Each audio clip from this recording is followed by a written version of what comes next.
Hello everyone, good evening you all. Now listen carefully. जो भी मैं आपको बताने जा रही हूँ अभी, सबसे फर्स्ट पॉइंट ये कि जो आपकी एग्ज़ाम फॉर्म है कल उनकी लास्ट डेट है। ऑल राइट, तो ऐसा ना हो कि मतलब आपकी फ़ीस लेट आपको पे करनी पड़े, जो कि 1000 पर सैम है। राइट, तो मैं ये चीज़ नहीं चाहती। आपके फ्रेंड्स को भी इवन इंटीमेट कर देना कि एग्ज़ाम फॉर्म की कल लास्ट डेट है। ऑल राइट, अगर किसी को कुछ क्यूरी है देन आप कमेंट सेक्शन में मुझे बता देना।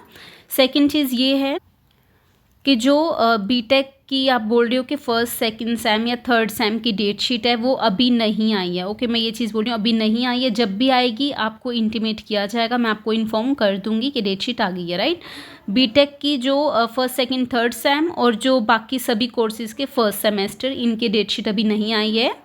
नेक्स्ट पॉइंट ये कि फ़ाइनल डेट शीट कब तक आएगी। With in a few days में भी, 2-3 डेज़ में भी आपकी फ़ाइनल डेट शीट आ जाएगी। और ऑलमोस्ट सबको ये डाउट है कि शायद कुछ चेंजेस होंगे, तो मैं आपको बता देती हूँ कि चेंजेस होने के चांसेस हैं वो बहुत कम हैं। ऑलमोस्ट 90% सेम ही रहती है आपकी डेट शीटों की, जो फाइनल रहेगी वो।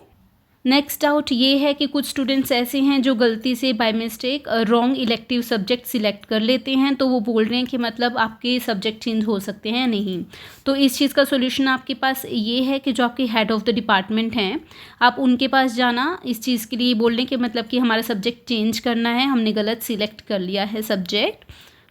ये रीज़न इसलिए क्योंकि जो हेड ऑफ़ द डिपार्टमेंट है उनकी पीटीयू आईडी से ही आपका सब्जेक्ट चेंज हो सकता है। ओके, तो आप अपनी पेमेंट कर देना। अगर पेमेंट नहीं हुई है तो पेमेंट कर देना, देन उसके बाद अपने हेड ऑफ़ द डिपार्टमेंट को बोल देना कि मैम ऐसे इशू आ रहा है, सर ऐसे इशू है। ठीक है।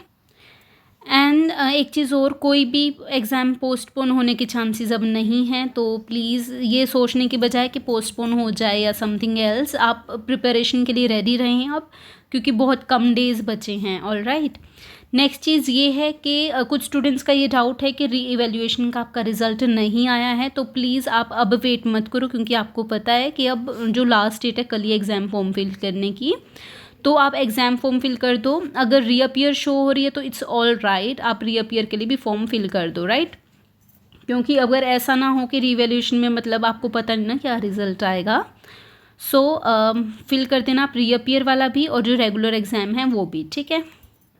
और जब आप मतलब कि कुछ स्टूडेंट्स ऐसे हैं जिनकी पेमेंट डिडक्ट हो जाती है लेकिन फॉर्म फिल नहीं हो पाता है, मतलब कि वहाँ पर फेल शो करता है, इस चीज़ के लिए मैंने वीडियो बनाई हुई है। जो पेमेंट डिडक्टेड होते हैं लेकिन फॉर्म फिल नहीं होता है। राइट, तो उस चीज़ के लिए आप वीडियो चेक कर लेना अपना। जो आपके रेगुलर और रीअपियर दोनों के एग्ज़ाम फॉर्म फिल हैं, तो आपको ये डाउट है कि हम इकट्ठे अप्लाई करें या फिर सेपरेट अप्लाई करें। राइट, तो आप ये काम करना, रेगुलर के तो आपके ऑलरेडी सब्जेक्ट मतलब कि फील्ड होंगे ही, अगर वो भी सिलेक्ट करने हैं तो आप अपने कंफर्म कर लेना, पहले सब्जेक्ट लॉक कर लेना। साथ में ही आप रीअपियर पर क्लिक कर कर, जो कि मैंने शायद वीडियो भी बनाई होगी इस चीज़ के लिए कि कैसे एग्ज़ाम फॉर्म फिल करना है, तो आप रीअपियर में जाकर भी जिन जिन पर रीअपियर है ध्यान से चेक कर कर अपना सब्जेक्ट्स लॉक करें, देन उनको कंफर्म करें। उसके बाद उनकी कलेक्टिवली आपको मतलब कि रेगुलर प्लस रीअपियर दोनों की टोटल वो आपको फ़ीस दिखाएंगे जब आप पेमेंट पर क्लिक करोगे, तो आप दोनों को डायरेक्ट पेमेंट कर देना उनकी। ठीक है, तो आप कलेक्टिवली ही फिल करोगे एग्ज़ाम। अदरवाइज़ आपको इशू ना आए कि जस्ट आपने रेगुलर सब्जेक्ट सिलेक्ट किए, रीअपियर के किए नहीं और आप पेमेंट स्टार्ट कर दोगे, ऐसा मत करना। दोनों को इकट्ठा ही सिलेक्ट करना सब्जेक्ट्स को। अब एक चीज़ और, अब दिन आपके रह गए बहुत ज़्यादा कम, क्योंकि 12 दिसंबर से आपके एग्ज़ाम है। आज डेट है 4 दिसंबर, मानकर चलो 1 वीक ही मानकर चलते हैं ना।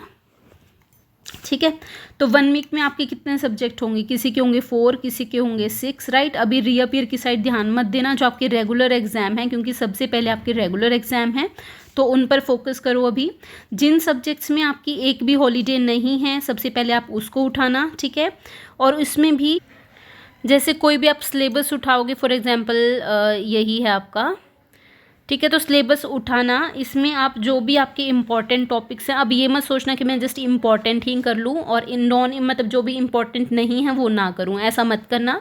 रीज़न बिहाइंड इट इज़ कि मतलब कि जो टीचर होते हैं ना, मतलब जो भी एग्ज़ाम या क्वेश्चन पेपर बनाते हैं, उनके माइंड कोई पर्सन ऐसा होता है जो इम्पॉर्टेंट की बजाय जो दूसरे क्वेश्चन हैं वो दे देते हैं पेपर में।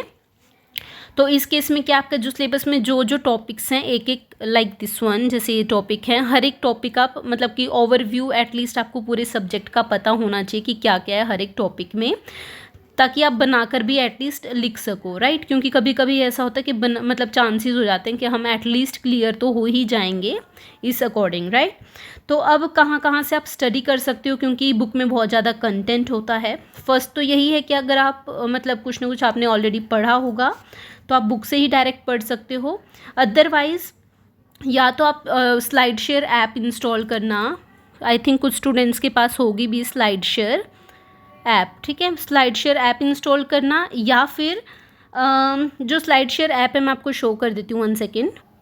दिस वन, यहाँ पर आप सर्च कर सकते हो जो भी आपके टॉपिक्स रहेंगे, लाइक दिस वन।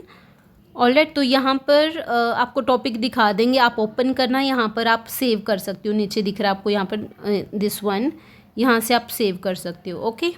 क्योंकि स्लाइड्स में लिमिटेड लिखा होता है, आप इजीली कवर भी कर लोगे अपना सिलेबस या तो स्लाइड्स के थ्रू। सेकंड चीज़ ये है कि जो आप कोई भी यूट्यूब चैनल आप ओपन करना, वहाँ पर प्लेलिस्ट का ऑप्शन आता है, आप टॉपिक सर्च करना, या यू कैन से सब्जेक्ट के थ्रू पूरी सब्जेक्ट की प्लेलिस्ट जहाँ पर आपको मिलेगी, आप वहाँ से ओपन करना एंड पूरी प्लेलिस्ट सुनो। प्लस ओनली सुनना इज़ नॉट अ वर्क, क्योंकि आपको याद भी रहना चाहिए, क्योंकि अभी 1 हफ्ता है और ऐसा नहीं कि आपको एक पेपर की ही तैयारी करनी है, और भी बहुत कुछ वो सब्जेक्ट्स हैं, राइट।